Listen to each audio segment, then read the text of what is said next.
5 waxyaabood oo ay tahay inaad samayso si aad guul u gaadho nolosha. waa kuwan waxyaabaha aad u baahan tahay inaad samayso si aad u guulaysato nolosha. 1. ogow waxa aad u qalanto, hana ku qancin wax ka yar waxa.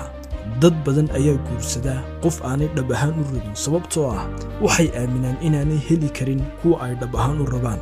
dadka badankoodu waxay ku qancaan wax ka yar waxa ay u qalmaan sababtoo ah waxay aaminaan inaanay dhab ahaan heli karin waxa ay rabaan.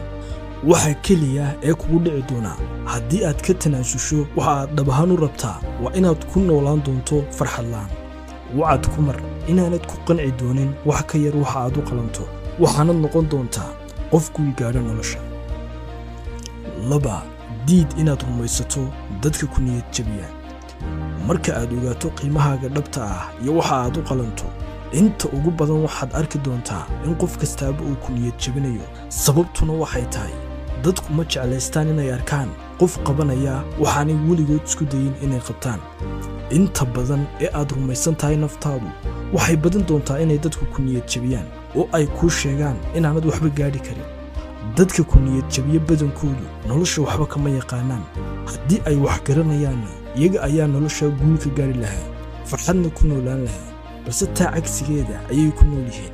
si aad guul u gaadho, diid oo ha qaadan hadallada dadka ku niyad jabiya. 3. aamin naftaada. haddii aanad rumaysnayn naftaada, aad ayay kuugu adkaan doontaa inaad iskudayggaaga sii wado isagoo qof kastaaba ku niyad jabinaya. ma garanaysaa sababta dadka badankoodu aanay guul u gaadhin? sababta aanay dadka badankoodu u guulaysanin waa iyagoon iskudayba samayn. haddii aad rumaysato saaxiibbada, qaraabadaada iyo bulshada kugu xeeranba oo aad hadalladooda qaadato, waxaa laga yaabaa inay ku niyad jabiyaan oo ay ku aaminsiiyaan inaan guul la gaadhi karin. waddada guusha lagu gaadhaa waa mid adag.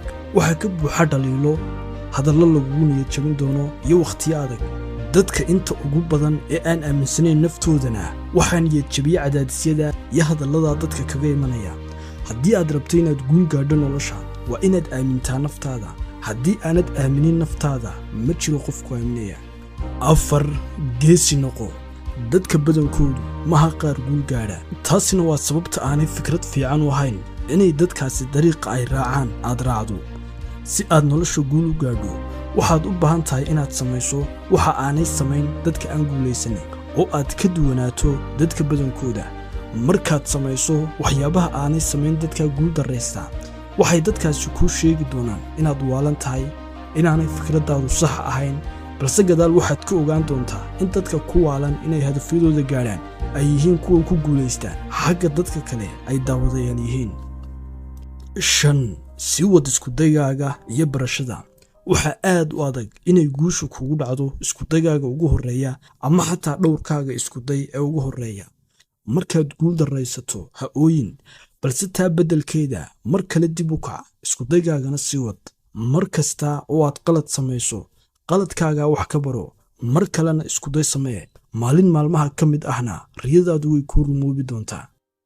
sirta lagu helo waxa aad rabto nolosha. si aad nolosha guul u gaadho, uma baahnid inaad yeelato awood ka baxsan oo ka weyn ta bini'aadanka, balse waxaad u baahan tahay inaad u fikirto si ka duwan sida ay dadka badankoodu u fikiraan.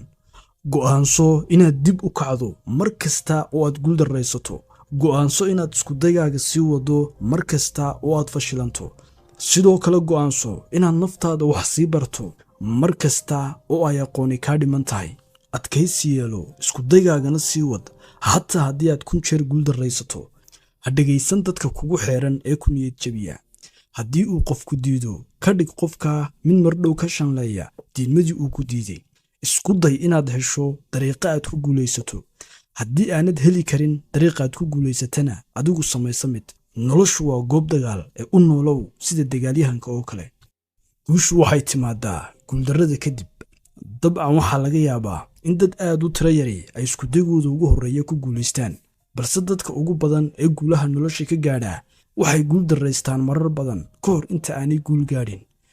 bilyaneero iyo milyaneero badan ayaa hore u soo waajahay dhibaatooyin xun oo dhaqaale marar badan oo noloshooda ah. qaar ka mid ahi xataa waxay khasaareen dhammaan lacagtoodii, dib ayaanay eber uga soo bilaabeen. barashadu gebi ahaanba waa inaad marka hore khaladaad badan samayso intaa kadibna aad khaladaadkaa ka fogaato mustaqbalka. marka ugu horreysa waa inaad wax u qabataa si qaldan ka hor inta aanad baran sida waxaasi saxa loogu qabto. sidaa daraaddeed si aad guul u gaadho ugu horreyn waa inaad barataa sida aan guusha lagu gaadhin. ma xasuusataa markii ugu horreysay ee aad isku dayday inaad baaskiil ka hayso? imise jeer ayaad ka dhacday? imise jeer ayaad si qaldan oo aan loo kaxayn aad u kaxaysay? haddana barashadeeda kamaad hadhin ee waad sii waday ilaa aad baratay. khaladaadkii aad hore u samaynaysayna waad ka fogaatay. maxay dadku ugu fashilmaan inay guul gaadhaan? waxaa laga yaabaa inaad isweydiiso, haddii guusha lagu gaadhi karo inaad khaladaadkaa wax ka barato intaa kadibna aad ka fogaato, dadku intaa way wada samayn karaane maxay u guulaysan waayeen? sababtu waxay tahay dadku aad bay ugu xumaadaan waanay murugoodaan markay dhowrka guuldarro ee ugu horreeya ay la kulmaan.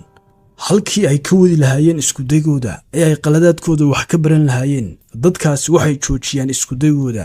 waxay nolosha ka aaminaan fikrado khiyaali ah, waxaanay noqdaan qaar murugaysan.